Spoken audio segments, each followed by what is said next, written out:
So fill me in on the week, or has it been 2 weeks? It's been 2 weeks. 2 weeks, okay, yeah. Her leash walking is really good. Good. I can walk for the other day I walked to Oz Park and it was 20 minutes. Sure. There and back, I didn't need to really press it at all. Do anything? Good. She's been a little better at the barking too. She doesn't bark. If I see her starting to zone in on someone on the sidewalk, I'll press it and she just kind of will look at me and we'll walk past them. Okay. Some dogs she's good at continuing to walk past. Dogs that she knows, if we see them by our building, the ones she plays with a lot, she'll get more excited. Okay. So what we're gonna do today is we'll work on the second half of heel, and then we should be able to bring a dog on the floor and give you more clear instructions on how to handle that. Okay? How about for you? Yeah, I mean, when I walked her, she was the same thing. I didn't really have to touch the button that much. Okay. Yeah, she's walking. She's only walking like this here. Yeah, she's really I scared could put the leash on, or the collar, no problem at home. She's excited. We were heading out of the apartment. She's excited, thinking we're going for a walk. It can be the environment. So it could be two things. One, it can just be the association from last time. But I think last time when you brought her in, she was already like this, right? Oh, yeah, she walked in the door. She was already like. Yeah, the only thing is I guess she knows when she has the collar on and when we go out. So if she doesn't have it on, she acts a little bit worse. Yes. So because you guys didn't do a consultation, right? So think of the e-collar as a cop on a collar. So humans, you guys drive, right? Yeah. Do you on the expressway? Yeah, exactly. Exactly. I think did I tell you that already? That example. So yes, that's just the way of the world. It has nothing to do with the training or anything like that. Because people think I'm going to train my dog to be a good dog, like you would teach a kid to be a good person, right? But she doesn't think oh, thank you for showing me how to be a good dog. I'm going to just be a good and happy, loving dog now. She's primal. And if she's under stress or if she is feeling threatened or she just wants to be a brat, she's going to do that unless there's some kind of consequence or guaranteed consequence, right? Just like with people. If I can get away with speeding on the expressway and not get a ticket and get where I'm going faster, then I'm going to do that. Okay? Anything else? No, that's pretty much it. We tried the bunker method for the barking at home, and I watched the videos. I didn't throw it at her. I just slammed it next to her, and this dog is skittish enough. It kind of did the trick. Okay. For sometimes, so I'll say no sometimes, and maybe she'll bark once or twice more, and then I'll say no again, and it's usually stopped. Whereas before, it would take a while. Okay, so my only thing there would be, are you happy with that? Okay, because for me, as soon as I don't want to see the behavior, period. That's me, okay? Or if I say no, it's an immediate okay, we're done, right? If you're fine with, no, I'm okay with saying no, and she barks once or twice, and I say no and she stops, then I don't care, okay? Because it's your house, your rules, right? I'm very strict because I'm used to. I could have, when I used to board dogs out my home, I could have 6 dogs that would kill each other if it wasn't for me, but they would be coexisting because there was no margin for error. It was you screw up, harsh consequence, and that's why I'm able to have dogs that can't go anywhere else, with us here. So if you're fine with that, I'm fine with it. If it's no, it could be better, then anytime you issue your no, there has to be an aversive. Okay? So let's say every time you went past the speed limit, you were guaranteed a ticket. Would you still speed? No. Right? Or let's say every time you ran a red light, I think a red light's $100 fine, maybe $150. Let's say it was a $5,000 fine. You wouldn't do it, right? But that's why people push things, okay? Especially if money's not not a problem for you. If whatever, I'll pay that $1,000 in fines, no problem. Same thing for the dog, right? So you said you have a skittish dog, so then you did an appropriate consequence. You just slammed it on the floor next to her, right? And that's gotten you this far, right? Now let's say you keep doing that, but it doesn't progressively get better. That's where you're capping at, right? So then if you're I want it to be better, then it'll most likely have to make physical contact because that's what she's all about, right? That's why this works so quickly because this is physical. The problem is there's a disconnect here because when you press the button, you're not really doing anything to the dog, whereas with the bonker, you're actively doing something to the dog, okay? So just think about that. Again, I personally don't care if you're happy with where you're at. It could be a little better. Yeah, for me, You still have the bunker rolled up. yeah, for me, I can't even grab the bonker in time for her to stop. So if like she's barking, I say no, and then I try to go get the bonker, she's already The second done. she sees us get up. Oh, you and can still move, correct. Oh, okay, I can still. You're still correct. Okay. Now, what I would do is ignore her until you're ready, though.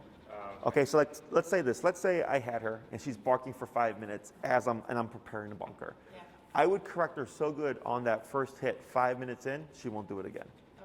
Okay. Okay, so it actually doesn't matter when you come in. What matters is how appropriate was the correction. You know. Yeah, So sometimes I feel like I'm not quick enough, so I'm like, oh, she's not gonna know. yeah, speed doesn't matter. The intensity of the correction does. Okay, so like let's say when you pass the red light, you see the camera flash. Is the punishment immediate? No, you get that ticket later in the mail. Okay, so if you get a $5,000 ticket in the mail, you're like, oh shit, not gonna do that again, right? So same thing for her. You come in 5 minutes later of her barking, right? Now let's say she stopped barking, and 5 minutes after that, it's not gonna work. She'd have to be in the behavior Yeah, still. so she's not barking while I go grab it. Like she knows that okay, like he's gonna go grab this thing. I'm done. Yes. Kind of like the second we get up, and given I don't ignore her, I look at her, and like if I get up, she'll kind of go like this. Yes. Now that you can still correct, because she's still in the moment. Okay. She's foreseeing the correction, right? But like if she were actively barking for 5 minutes as I'm doing this before I correct, that is fine. Okay. But like let's say she stops barking and then 5 minutes later you correct her. That's too far. That's too disconnected. Yeah. Okay. But yeah. Anything else? No, I mean, Right. walking's really good. I mean, even that night we walked like 20, 30 minutes. Good. When we got home, it was like. Yeah, the night we saw you the first time, we're like, all right, let's see how she does out of that situation with the collar. She had a smile. She was fine. We walked to CVS. She was great. Yeah, Good. yeah. Excellent. Yeah. So behaviorally, I think that it was the reactivity and then like barking in the house, right? Was there anything else? The jumping when. Oh yeah, well yeah, well, the jumping. You can bonk that too. Yeah. Yeah. No We one's just come have- over, we but just when you have get. to- Sure. Yeah, we just have to keep the bunker by the front door. Yeah, and there's a way to do that with the e-collar as well. Yeah. So what we'll do is, I think Enrique actually just did a video. He just went back there. He was the young gentleman that was here earlier. I think he just did a video on e-collar jumping. So once I get that put together, I can forward it to you if you would just send me a reminder. And then you can watch it. It's super simple. Okay? Yeah, I kind of like tried it. At the house. If people are coming over, Yeah. if she's a great dog otherwise, you don't need it. But if you know when people come over, it's like, oh, we're going to need more control, you can have it on. Okay? It's when you need it. Yesterday I went to my parents' house with her, and she gets really excited when she sees him. And I had the collar on, and I don't know if I did it right, but I had her on the leash still, and then she tried jumping. I would Correct. pull it and pull the leash and hit it. So you just hit the button, don't And pull I the pulled leash. her down because she was like in the air. So I pull her down and I hit it. No need to pull, Okay. just hit. You want her to make the decision. Okay. So if she's like pulling towards you and I remote her, I would keep remoting until eventually she stops by herself. I want to be involved as little as possible, so that she's learning that when she does that, that the remote is ultimately what's making her stop. Because you don't know, did she stop because I pulled her, or did she stop because I remoted her? Yeah. Okay, so but yeah, I'll send you that video. It's pretty straightforward, and in this way you can make the most out of the time we spend here. Okay, so we're gonna start with a quick review. Since you have her first, and I'm sorry, was it Kyle? Ricky, sorry. All right, let me have you just real quick show me the heel, and then we'll move on to the next part.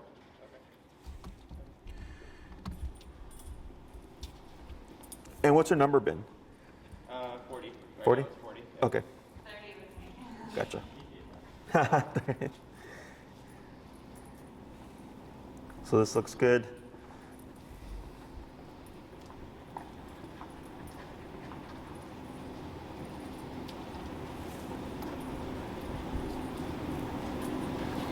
Good turn.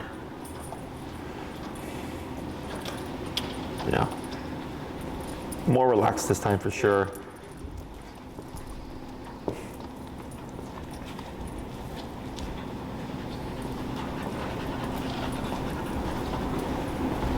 She does this thing where she like keeps touching her nose to her knee when she's walking. Okay, that's okay.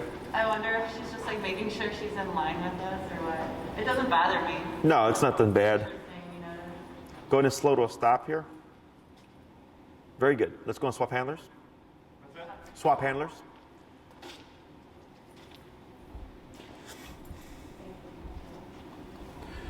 Okay, you're gonna do the same thing, just a couple laps around, okay? But this is real good.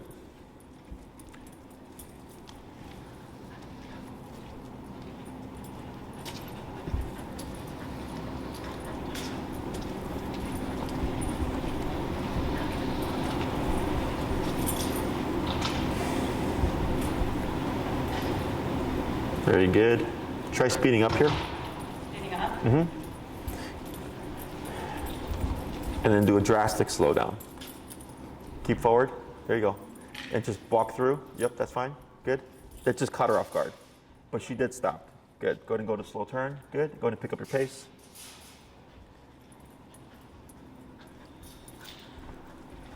So like outside, this is where she walks or how she walks? Yeah. Good. Very good. Good. And then you'll stop right in front of Ricky. Right there. Perfect. Okay. So, good job. Now you can see why I insist that people just do e-collar. Yeah. Because, I you know, mean, it was like this after day 2 of having the collar almost. she was already, yeah. She got it. Yeah. So, you know, I always ask people like, so there's different styles of training. There's food only, there's prong collar, slip train, there's gentle leader and all that stuff. And they all have like different like success rates. And positive reinforcement has the lowest, absolute lowest, like single digit, like 2% success rate, right? And I have this, which is as long as the owner does what I tell them, like I'm up in that 95%, 98% range, okay? Because if I get a dog that's just genetically like they're just fucked up. It's not so much about training, it's just genetically the dog is not, they're not good. And like with humans, right? There's people that have like are born with handicaps and all that stuff. It's just genetics. So as long as there's not that as a factor, and the owner is doing the work, like the level of control that we get is very high, and I get close to 100% that I could than any other tool. Okay, so what we're going to do here is we're going to go ahead and title this. So you're going to have a verbal on switch now. We call this heel. So before it was just walk with her, and then if she passes, you turn and tap, right? Now that I see that she's got a good concept of what the exercise is, we can now put a cue to it. So technically, if you walk outside and you don't say anything, she can do whatever she wants. The moment you cue the word heel, then this goes into effect, plus everything that we're going to learn today, okay? So the way we go, so heel is a package of commands. Heel is walk with me, stay with me, sit when I stop. Okay. All we worked on last week was just the follow, or the last time I saw you was just the follow me concept, right? So here, what we're going to do is you're going to cue the word heel first. So you're going to say shh, you're going to say heel, and you're going to move forward to your left leg. Okay. Always. The reason. Sorry. No, that was for the dog. Oh, Oh, it's I just not the dog. Yeah. Heel. No. So you just say heel. So it's heel, and then you start moving with your left leg first. Okay, this is going to be a permanent thing. So dogs have a wider peripheral range than we do. So when you move forward with your left leg, she sees that because it's closer to her. That tells her now we're moving. So in more advanced training, left leg would mean walk with me, right leg would mean don't move. Okay, yes, and it sounds fancy, but it's really just being consistent with your body movements. Okay, the next thing that we're going to do is we're going to start getting her to automatically sit. Now, when it comes to the automatic sit, you know, it's going to snow at some point. So if I have a dog that, for instance, doesn't like to sit because it's too cold because of the snow, I don't worry about reinforcing it, okay? However, if I have a dog that has reactivity issues, and in some cases, it's if the owner doesn't reinforce the auto sit, the dog will have a harder time with reactivity. So then I tell them, well, I'm like, it sucks that your dog is cold sitting on the ground, but if they're being reactive, they have to do it. Right? So it's kind of like a trade-off there. And if the owner goes like, well, I feel bad about making my dog sit in the cold, then I go, well, then you have to deal with your dog being reactive. You can't have both of those things, okay? So I'm going to show you how to shape that. And her behavior dictates whether or not you reinforce it during the winter time. Does that make sense? Yeah. Okay. So have you ever pulled up and pushed down on her to make her sit? Yeah. I've pushed up on the leash. On the leash, yep. Not the down part? Okay, so we're gonna see how she does. When you come to a stop, if she stays standing, you're gonna lightly pull up until you feel some slight tension, and then you're gonna tap on the collar to see if it'll put her into a sitting position. You will not say the word sit. okay? Because this is supposed to be automatic. So when you say heel, when you come to a stop, she's supposed to automatically put that butt down, okay? So for this next bit, you're gonna say the word heel first. You're gonna start moving with that left leg, walk for a little bit, come to a stop, pull up first. The moment you feel contact, tap, okay?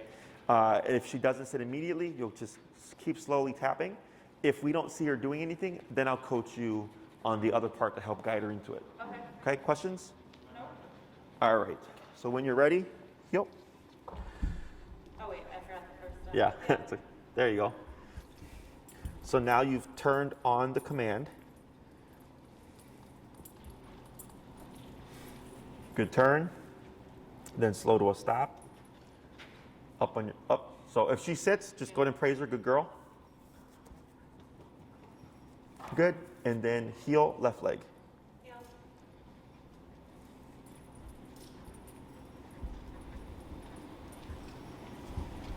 Go ahead and slow to a stop. That's fine. Heel. Heel. Good. Then slow to a stop. Fine. That's good.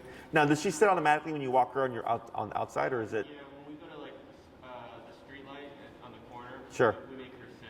Okay. So she's pretty used to it. Okay. Heel. Heel.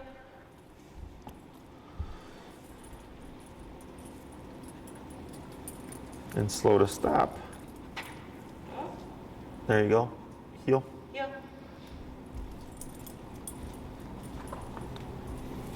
Good turn, and then slow to stop. Good. All right, let's go and swap handlers.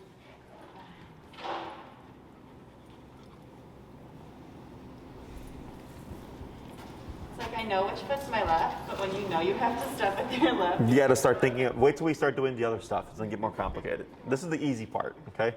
Heel, left leg. Good.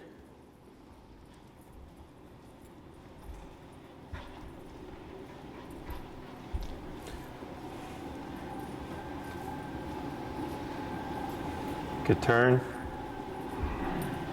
Going to slow to a stop. There we go. Good. 4 more. Heel. Heel.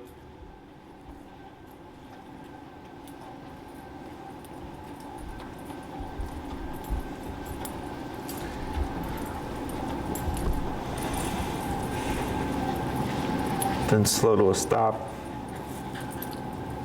Good. Heel.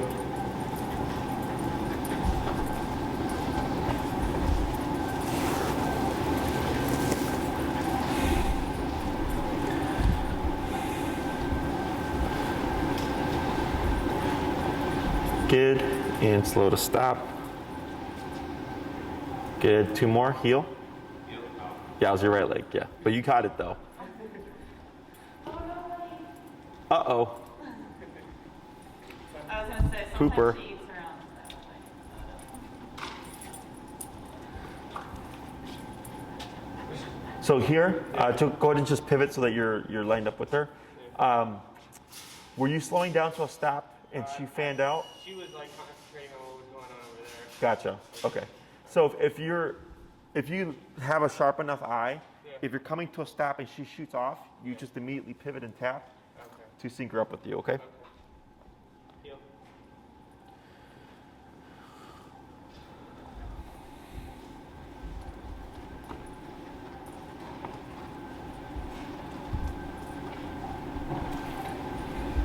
Good. Good turn. Going slow to stop. Right, so like on that one, you see how you came to that stop and she kept going? Yeah. The moment you see her going, you do that pivot and tap to bring her in. Okay, we'll try one more. Heel.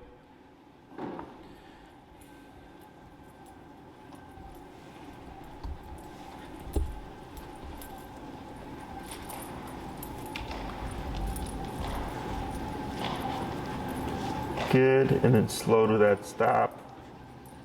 Better. Very good. Oh, I meant to tell you or ask you. So now when we charge that collar and the remote, it lasts like maybe a day and a half, 2 days. It's not supposed to, right? No, it should last you weeks. Okay, without having ever turning it off, right? I turn the remote off, but the collar will start blinking like orange or red after like 2 days. But you're leaving it on the entire time? Yeah. No, you can turn it off. How do I turn the collar off? With the red dots. Oh, okay. We'll show you at the end of class. Okay. Okay. Hey, Enrique. The same way I turn it on, or sync it, right? Syncing it, correct. Would you, once you're done with that, grab a collar so that we can show them how to turn the collar on and off? Yeah. No, you can turn both the remote and the collar off after use. Oh, okay. Okay. So that explains why it would die. Okay. Yeah, I was like, wait a minute, no, that should not be happening. I was like, I thought the collar just didn't do anything, that it wasn't synced. We just sync it every time we start walking. Correct. So like, you know, let's say everything's turned off. You turn on your remote. You turn on your collar, then turn on your remote. You can hit the vibrate, make sure it's on. Do your training. Turn off your collar, and I like to hit the vibrate after I do that to double check that it's actually off, and then turn off the remote. That would explain why I thought it was so faulty, because I'd be like syncing it, and then syncing it, and I'm like, why isn't it working? Yeah, no. So,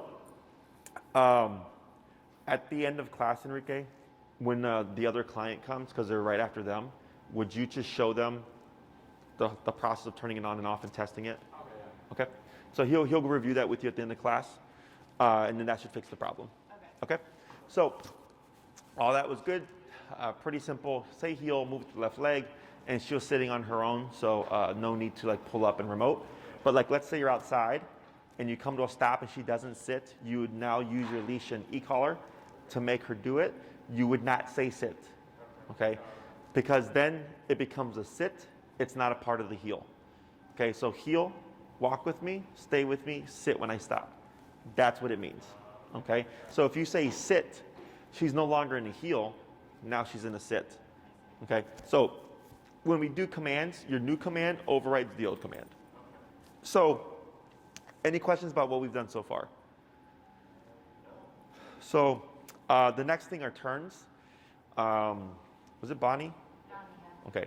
For Bonnie here, whenever she gets ahead of you, you will always just do that immediate pivot and tap to correct her. Okay. Always to the right side to line her up. So like for instance, when you're coming on a couple of those stops, she just kept kind of going forward.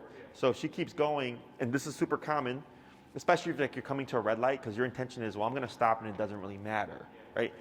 But she's technically breaking that command.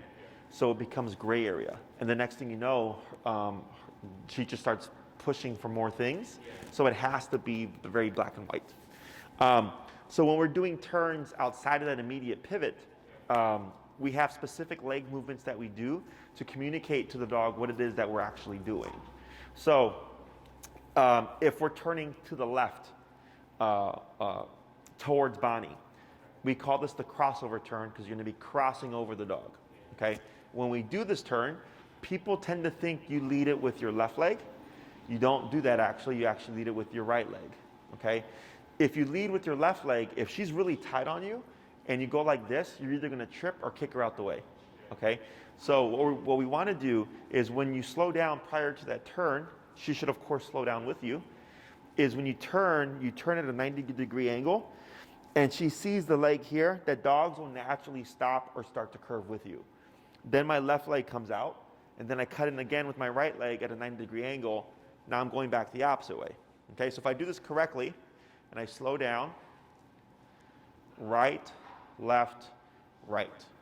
Okay, so by that second right leg, I should be going the opposite way. So I slow down, and right, left, right. Okay, if numbers work better for you, walking, and then you got 1, 2, and on 3, you're going back the opposite way. So if you're on an actual, like a normal sidewalk, if you do this correctly, you would stay within the width of the sidewalk.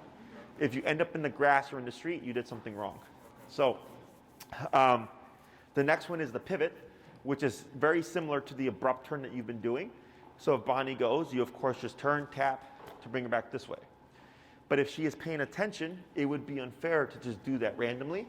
We have to communicate. So before we turn, again, we're going to slow down. And then this one is going to be the opposite. This one's going to be left, right, left. Now I'm going back the opposite way. Okay, so I slow down, step forward with the left, step forward with the right, going the opposite way, then exactly, kind of like that, okay? So if, again, numbers work better, it's going to be 1, 2, and on 3, you should be going back the opposite way. And she'll be turning around the outside? Yes, she'll be coming. No, so if she's walking ahead of you, you always do this, right? This is when she's walking in sync with you. Because it would be unfair to just turn, right? So think of this as kind of like driving. Before you turn, we put our blinkers, especially if you're switching lanes. Because if you just go like this person don't know what you're doing, right? So think of your leg movements as blinkers, okay? You're just communicating to her, hey, we're going this way, or we're going back this way, okay? So once you start doing it, it's gonna make more sense. We're gonna start with the crossovers first, because that tends to be the hardest for people. Correct, okay? It's good. So it's gonna be a 3-step move. So go ahead and pop her in a heel. Yep. And go ahead and hug to the right a little bit to give yourself space. Good. And you're going to slow your pace here. And you're going to cut over at a 90-degree angle with that right leg. Right, left, and cut in again. Like that. Perfect. We're going to try that 4 more times.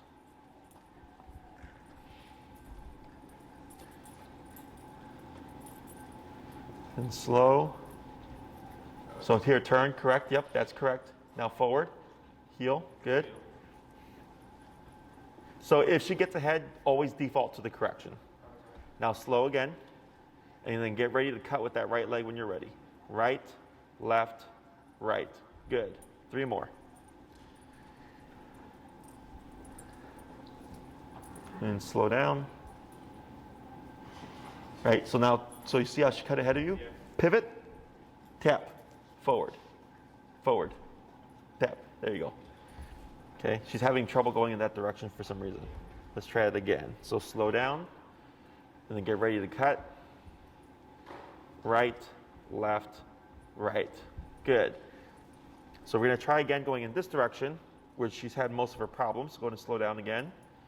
Right, left, right. Good. We're going to try one more. Go ahead and pick up your pace a little bit. Now slow, and then get ready. Right, left, right. Good. And then slow to a stop. Good. When you slow down, I want you to slow down at least 3 steps.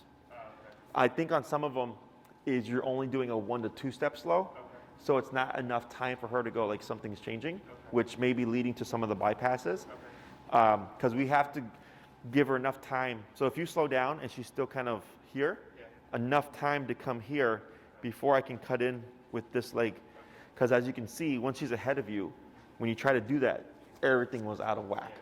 But every time you did the movements correctly, she would stop and like watch what you were doing, okay? And this is with no remoting.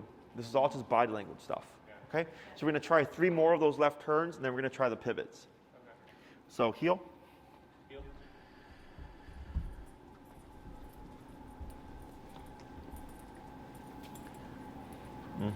And slow, right, good. Good job, much better. Yep, and just keep your movement, that's fine. Good.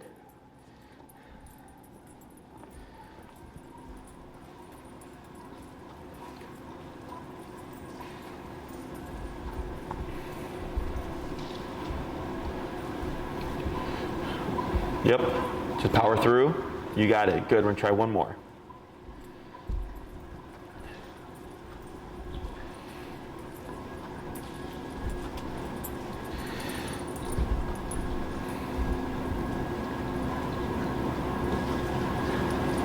Perfect, and then you'll slow to a stop. Much better, okay? So what she does when you're turning doesn't matter. It's after you complete the turn, what does she do, okay? So there was some where she stopped, some where she was standing and kind of looking at you, and one that she just completely sat down, right? That's more so because since you're moving slower, she was trying to figure out what is, because when you stop, what does she do typically? She sit, right? So she's trying to figure that out. In the beginning, that's normal. Once you do this enough times, you're gonna see her just follow your leg, okay? So now we're gonna go to the pivots. This is gonna be the forward on the left, back on the right, forward exactly like that, okay? Heel.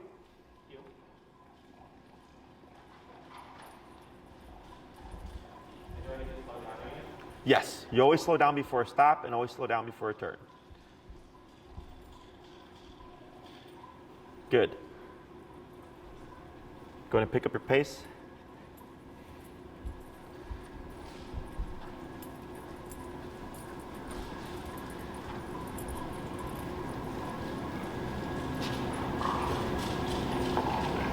Correct. Good. 3 more.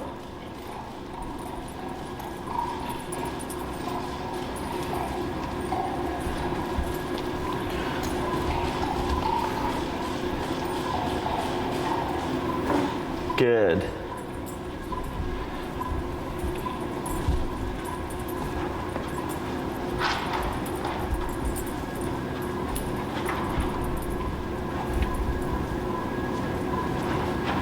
Good. 1 more.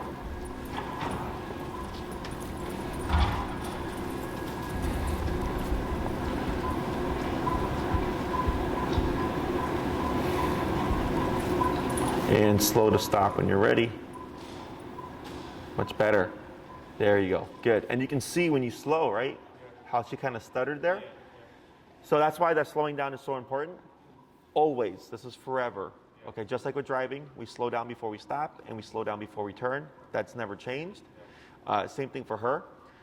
So if you ever, when you're working with her, if these turns are awkward or when you stop, she's like shooting ahead of you, you're most likely not slowing down or your number's too low that she's not paying attention. It's always one of those two, okay? So now what I'm gonna have you do is you're gonna go into the heel and you're gonna go between those turns randomly, okay? You pick and choose. As long as your communication is clear and you're slowing down and using the appropriate leg movements, she should be right on your leg with no need for remote unless she's not paying attention, okay?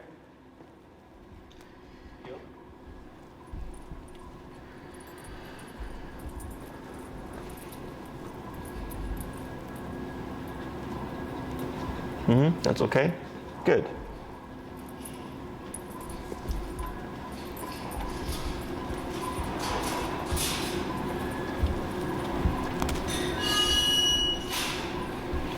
Good pivot.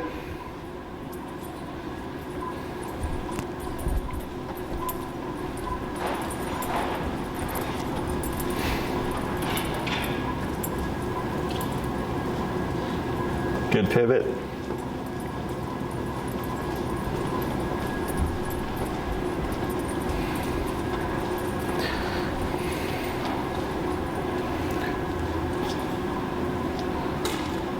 Good crossover. We'll do a few more.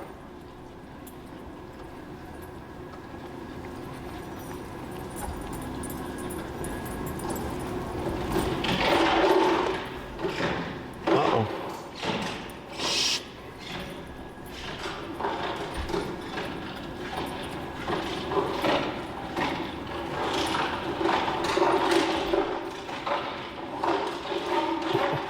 Good turn.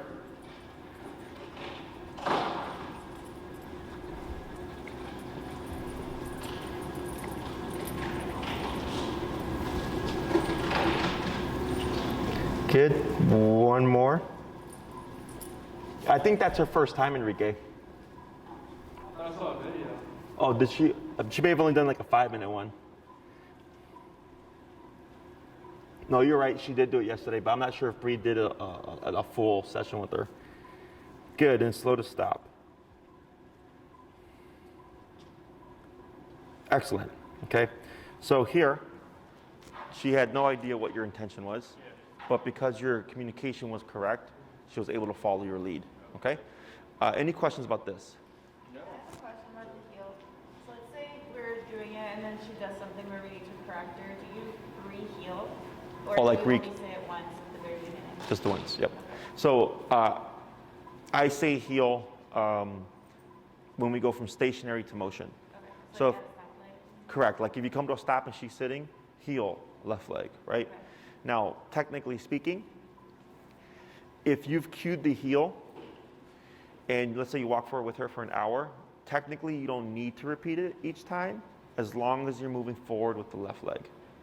Okay, so it's like you started it, and then if you don't want to repeat it every single time, you would just move with your left leg, okay? Now, let's say you release her, break, she's on her own time, she's peeing or whatever, and then you decide now we're walking, heel, because now you have to reinitiate it, okay? In the beginning, I suggest for at least 2 weeks, you always say the word heel, because you have to condition in her brain, heel means this, okay? Me personally, my preference is always to cue heel from stationary to motion, but there's some people that just don't want to say heel all the time, okay? So just remember that if you've said the word once and you don't want to repeat it, that she has to have a very defined break or free to release her, and then when you're ready to walk again, heel, okay? Other questions? What about like pee breaks and stuff like that? So like when she has to go to the bathroom, like she'll just like, she starts pulling a little bit more. Do I just like let it happen, or do I Correct have it. to, like, Yeah, so you would remote her Okay. back to your side, right? Now you recognize that as you have to go to the bathroom now. Just walk a few more steps, then stop. She should automatically sit, wait a moment or so, Bonnie, break, and then we let her go, right? The reason is, obviously when we walk our dogs, it's most of the time to let them go potty, right? Which is why I always suggest just get that out the way first, then do your walk, and then give her times in between or at the end, because let's say you just let her go. She's not doing anything bad, right? Because people tend to categorize bad as like reactivity or aggression, things like that. But for Bonnie, she doesn't understand that you're allowing an exception, right? She just thinks like, I decided to pee and I got to pee, right? So then she's like, well, what if I decide to become reactive? Or what if I decide to just jump on someone as they're walking by, right? It becomes other behaviors. So when you cue the word heel, think of it as her clocked in. She's working. It's like right now I'm working, right? You've paid for my time. I'm not on my phone. I'm not smoking a cigarette. I'm not drinking a beer. But after this session, I could do what I wanted, right? So same thing here. So when she's clocked in, it's very black and white. You can't do this unless I give you permission. The other thing is like when I had a client yesterday, she said her dogs will pee like 100 times on a walk, right? Because she has 2 males, and I'm like, well, is that what you've allowed? And I was like, do you want to fix this? And she's like, yeah, I would like to just walk my dogs. And I said, okay, 5 minutes in the beginning, you start your heel, 30 minutes, an hour, I don't care. But anytime they deviate, you remote them. And at the end, another body break. And eventually they'll learn, we get an option, we get the break in the beginning, we get a break in the end, sometimes a break in the middle. So I better take advantage of those times and get it all out, because I don't know how long we're gonna walk for, okay? But yeah, once you've cued the heel, there are no exceptions. Exceptions lead to a gray area, which then works against the dog. Okay? Let's go and swap handlers.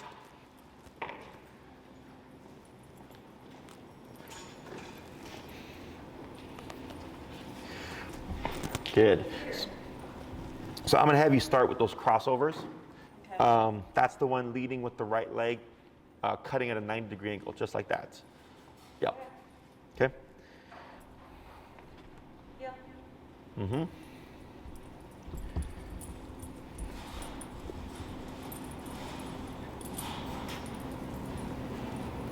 Right, left, right. Good. Forward.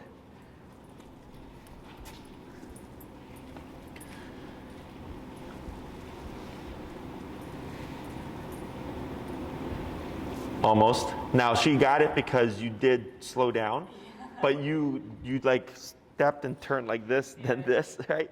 And you want that right leg to be what's cutting in front of her. Okay. There you go, like that. Perfect. 3 more.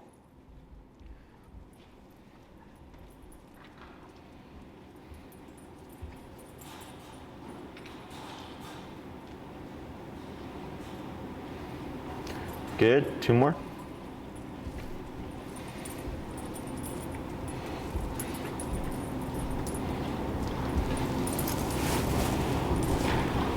Correct. 1 more.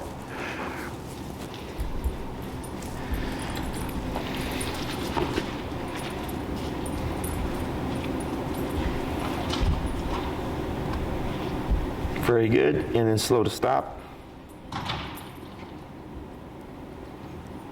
Excellent. Okay. Now you're going to do the pivot. So that's going to be the left, right, left. Correct. Yep.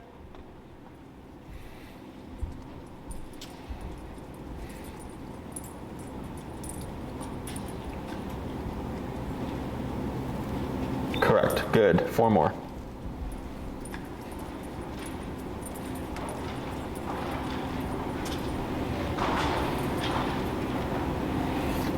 Good pivot.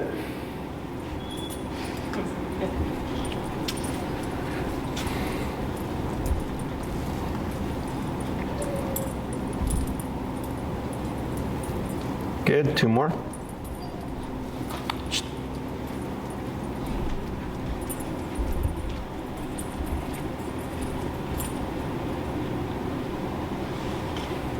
Good, and last one.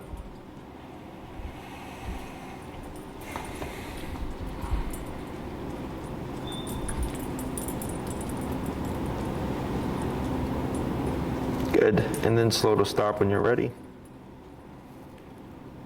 Perfect. Now you can do the same thing, we're going to go between those turns randomly, okay?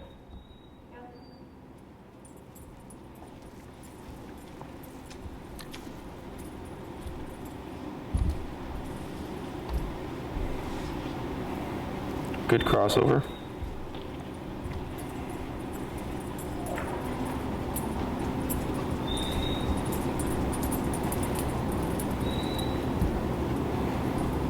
Good.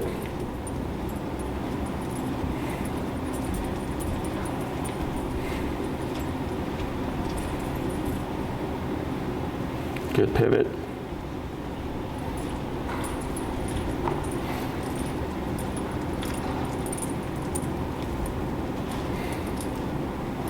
Good.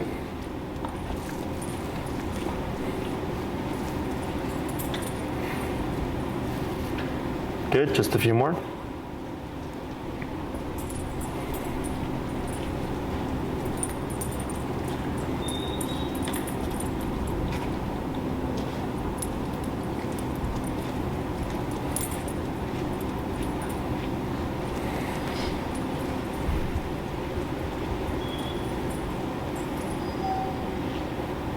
Good, and slow to stop.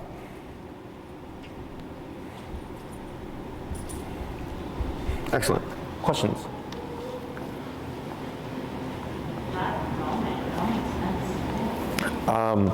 So heel, 2 parts, dog and human. So this kind of like dancing. In dancing, there's a leader and a follower. A really good dancer or experienced dancer can make an inexperienced dancer look good because they know how to lead well. So same thing with dog training and heel. I've been doing this for 10 years, so like these movements are like ingrained in my brain. And it's hard for me to try to do it wrong. Like I have to think about it to do it wrong now. So for the dog, when I'm working with them, since I do these things naturally, right off the bat, they learn very quickly because I'm already communicating with them on their level, right? So this is nothing, like for us, like we go to school to learn like 2 + 2 = 4, right? For them, it's there. It's just a matter of, do we know how to communicate back, okay? So again, the most common thing here is if you do find her struggling with turns or anything, you're either not slowing down or you're too low on the collar that she's not paying attention. So her part of this is to be mindful of you, what you're doing. Your part is to communicate effectively using that body language, slowing down, crossing with that right leg, pivoting off that left leg to tell her this is what's happening, okay? Hey, Enrique, after you're done with Bane, would you grab Oliver and help provide some distraction for us? So, if your intention is to come to a stop at a red light and you see that forging, right, and you did your job of slowing down and everything, you just default into a pivot, correct, line her up, turn again, then slow down to come to that stop so that you do line up together, okay? If your intention is to crossover and she's here, don't try to force it, because I see people like pull their dog back or they'll try to run around the dog. That's not teaching anything, okay? So that if you see that happening, you just default into that turn, okay? If that keeps happening, it just tells me number's too low then, because she's got a very good concept. So like, let's say you go to a new environment. Let's say you go to like, I don't know, the lakefront or whatever, and there's like tons of squirrels and dogs and distractions. And 40, you just keep turning and it's not getting better. 45, 50, 55, 60, keep going up and tapping. And eventually, maybe 65, all of a sudden, boom, here she is. Because since there's more stimuli going on, you need a higher number to make yourself important for enough for her to actually pay attention. Yeah. Okay? One of the things I noticed when you said the lakefront environment we went somewhere together and like he went off somewhere where she could still see him in the distance. Like if I would go to like a baseball game and he's out there playing, she would just cry and bark and like try to like get to him. Or like vice versa, even if I like wait inside the lobby when he takes her down to pee, like she gets so distracted she doesn't want to go to the bathroom. She's like keeps looking back. Yes. Is that just like tap until she's paying attention? That's attachment stuff. So what you would do is like, let's say you got up and left here, right? And you stayed here and she started whining, 40. And if she shut up and like stopped barking and just like laid there or sat there, then that was it. If she starts lunging and going like, no, I really want to go, 45, 50, 55, 60, you don't say heel, you don't say anything. What you're doing is you're telling her this behavior is nonsense. Don't do that. Okay? So this is meant to stop things. Aversives are meant to stop things, but aversives can also teach things. So to teach the heel, we had to do a lot of work, right? Going opposite to her and all that stuff. But when it comes to behavior, it's just don't do that. Okay? I don't care what you do, just don't do that. Does that make sense? Yeah. It's like the bonker, right? You didn't teach her, like explain to her what not barking is. When she barked, you just applied an aversive. And she's like, hey, I didn't like that. So now when I hear you say no, I'm going to think that that's going to happen, so I'm just going to stop the behavior. Okay? So what we're going to do here is Enrique's going to bring down Oliver. And I'm going to watch her behavior here. So she's already kind of perking up her head. She's already eyeballing Oliver a bit. So here, if our number is appropriate and in her head, there really shouldn't be any need for the remote. Okay, like she should contain herself. But I can see here just how she's scouting and stuff. Right, now she's looking at Enrique. So that you can actually correct as well. Okay, the looking. So like here, see this? Tap. Yep, right there. Tap, tap. Okay, wait a moment. Tap, tap. Let's go to 45. So that was 35. 35, let's go to 40. Okay, then we're watching again. Now here, so earlier she was staring only at Oliver. Okay, now she's starting to look elsewhere. Tap. Okay, there we go. See how she backs away? See how she goes into a down position? Yeah. What you're gonna do here is lightly pull up on your leash. Tap. Now wait a second, relax, good. Bring in Oliver, good. The sniffing is okay. Now here, the reason why what we're doing is we're causing her to disengage. Disengagement is moving away from, okay? Earlier, she was like this the entire time when Oliver was passing, right? If this goes unaddressed, it becomes reactivity. So here, if I see her staring longer than a second, I want a remote. And I don't care where she looks. She can look all around. There's so much stuff to look at. Just don't stare, okay? This is okay. See how she's like moving her head around? Yeah. She's not locked on, okay? See how she moved her head away? Then see how she moved her head? So she looked and she's looking away, right? Because now she's trying to decipher, why was I being tapped? And that was a simple, don't do that. Don't lock on because that's rude, okay? But also because I know that staring leads to reactivity, okay? So the best way to approach reactivity is if you're on the sidewalk and you see a dog approaching, you would actually do this. I'm not sure if we went over that last time, like stepping aside, okay? So, once you complete this lap, Enrique, would you demonstrate stepping aside for if they see a dog? Okay. So, if you're on the sidewalk and you see a dog approaching, it's easiest to control a dog when you're stationary. Okay. So Enrique here, if you were on the sidewalk and saw a dog approaching, he would step aside. Right. And now, if you look at his left hand, you see how he shortened the leash there? The reason why he shortened the leash is we want to assume that the dog may become reactive. So here, like let's say she had really bad reactivity that you're still struggling with, right? And then go ahead and continue with walking around, and then let me have you also try moving behind her as well, please. So if I'm a dog approaching, right?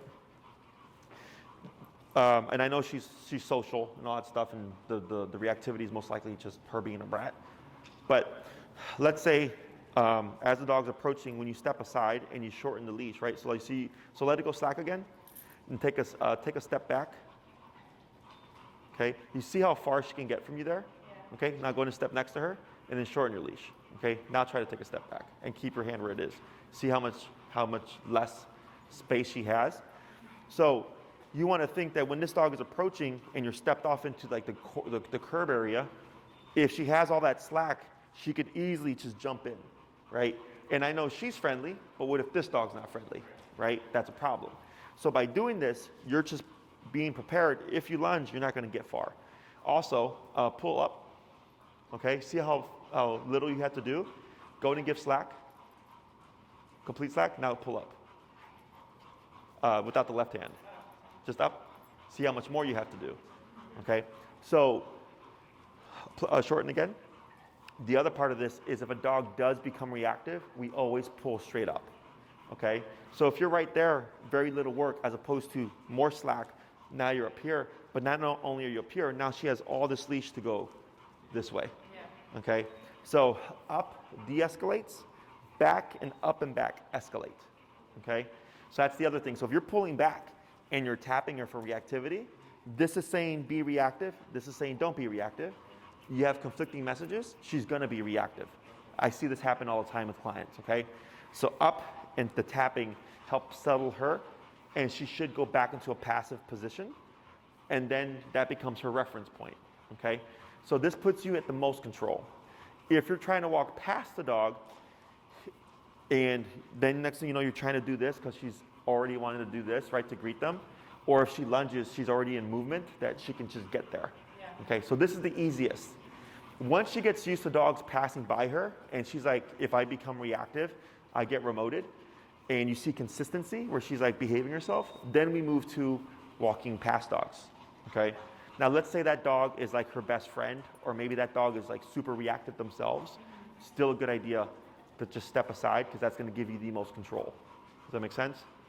So like if we were to pass, like, let's say we're walking around the block. Coming closer. She sees a dog from the building Uh-huh. that she plays with, and I make her like move to the side and sit. Mm-hmm. Is it ever okay to them be like, okay, you can go smell them or say hi? Yes, and if you did that, what would you do?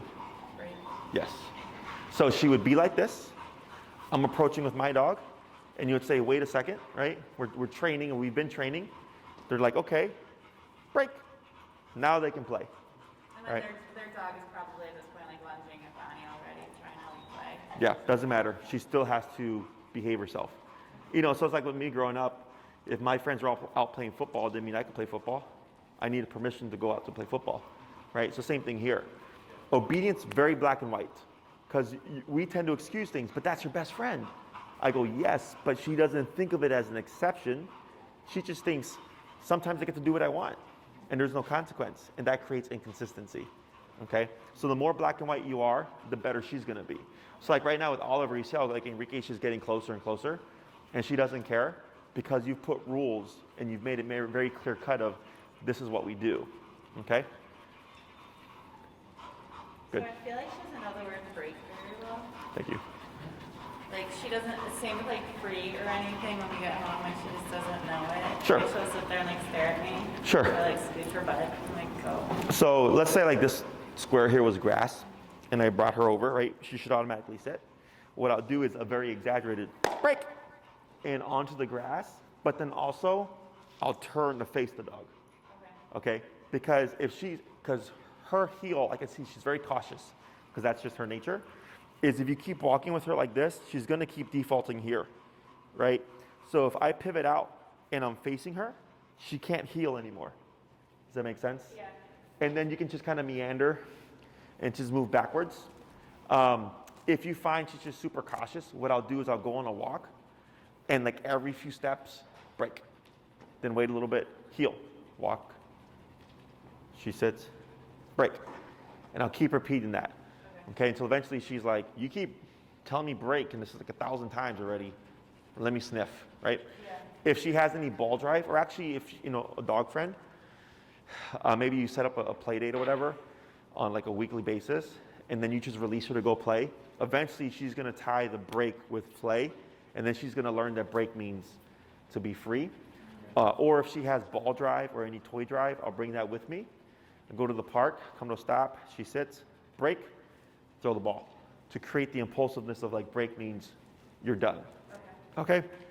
It's not a bad thing for her to be cautious of that because the caution is ultimately what makes everything mean something. Okay? As you work with her more, she's going to ease up and it's going to get a lot easier. Okay? Other questions? So for this week, your homework is you start applying this stuff now. So I suggest in the beginning, because you have to develop your muscle memory, you go outside, let her potty first, do 5 heels to stops, 5 heels to the crossover turn, then 5 heels to pivots, and then start your walk. Okay? So you'll kind of do what we did here earlier, just to warm up, and then the hardest part is during the walk, you have to think, all right, I'm going to turn left at the stop sign, and you have to time everything. Okay? Now with slowing down, at least 3 steps, more is fine. So if you slow down for 10 steps, that's perfectly fine. Okay? As long as she's at your side, you're good, because going slower allows her to see these movements more clearly. Okay? If you just abruptly turn into her, you're going to crash, or she's going to keep shooting forward because it's just out of nowhere. Now that you have the verbal cue of heel, remember you do have to cue it first in order for everything to trigger. So technically, if you go outside, you don't say anything, she can do whatever she wants. Okay? Break is her release from anything, but even if she's on a break release, she still can't be reactive. Okay? So like, let's say you're standing with her, and then a dog starts to come out, and she's like staring at him, and oh, she's gonna get excited and start barking. You can remote that, because it's just don't do that. You don't have to put her in a heel and sit her next to you if there's good distance. If it's, oh, this dog's gonna walk by me, then you want the added control of, bringing her to your side or whatever. But she doesn't have to be under command to behave herself. Does that make sense? Yeah. Questions? For your 3rd class, do you know what you would like to cover?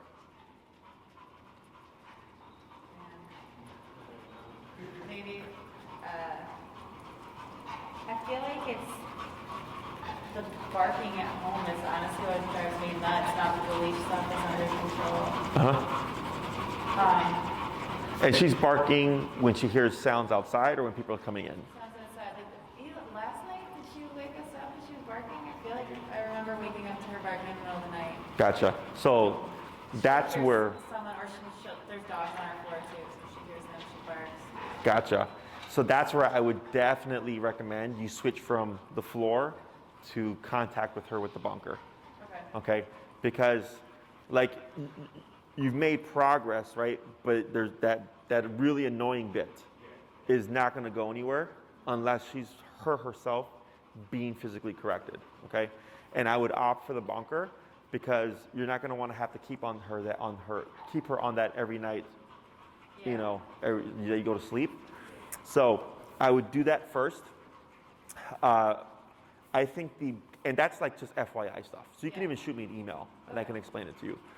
I think for your 3rd class, it's one of the most important things for dogs to know is of course heel, but then recall. Okay, which is come when called. So in case she ever gets off leash or whatever, you have a means of making her return. Yeah, she's decent about it, but if she's like when I brought her to Oscar and I let her run around with the dogs and they were running, and, unless she was really in the middle of intense playing with the dog, if I called her or whistled, she'd come running back. She's pretty good, but not all the time. So it's definitely something. Well, that's fine. Yeah, but it could be better. I mean, I think she chooses when she wants to listen to it. So. Sure. And the other thing you want to account for is let's say she does have a solid recall with dogs, is what happens if there's an emergency. Something, the most common thing is someone blows up a dog fight or a firework and it spooks the dogs. Now that's not obedience. That's the dog running for its life. And that's where, and I've had lots of clients have that happen, but the e-collar is able to make the dog return. So I think that would be the best use of your last class because the barking inside the home is simple.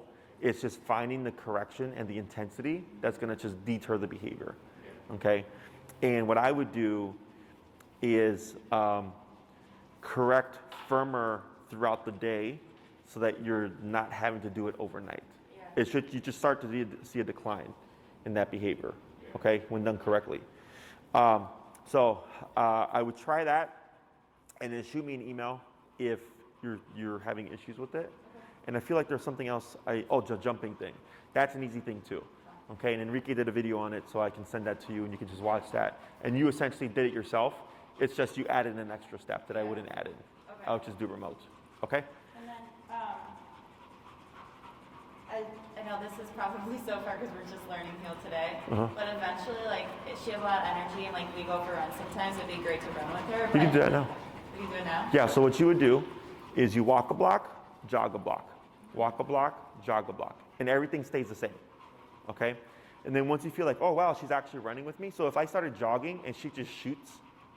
She'll like jump in front of me, like she thinks it's like play. Yeah. So if she jumps in front of you, just plow right through her. Okay. Yeah, that or remote her. So you keep running forward, tap, tap, get her out the way. If she shoots ahead of you, you would just abruptly turn and tap. That's why you walk a block, jog a block. Once you get that fixed, then you go walk a block, jog 2 blocks. Walk a block, jog 2 blocks. And then you slowly increase until you're like, okay, cool, she's not being annoying anymore and I can just run now. Okay? So that's simple. I had a guy jogging with his dog off leash, and it was like the greatest thing I've ever seen. I will say that dogs do tend to lag so after the heel, because most of the time, like I'll get clients like my dog drags me on the run, and then we do the training, and the next thing you know, the dog's lagging, and they go, why did the dog go from pulling me the entire time to now lagging? And I go, because when they were pulling you, they weren't aware of how tired they were. They were stuck in here, but now that they're aware, they're like, oh, we're going to do this for a while. I have to pick a pace that I can keep up with, so I don't overexert myself. It's super common, okay? If she does lag, you can try remoting her, but from experience, almost everybody has told me they could 127 their dog, and the dog goes back to lagging, okay? For whatever reason. Running or healing? For running. Okay. Yeah, for whatever reason. Yeah, so that's a simple one. And Enrique here will help you out, and he'll go over how we go about turning on and turning off the collar system. I mean, I feel like now I know how to sync it, I'm pretty sure. Yeah, we'll just do that just in case, okay? All right, guys, you guys have a good week. If anything pops up, you let us know.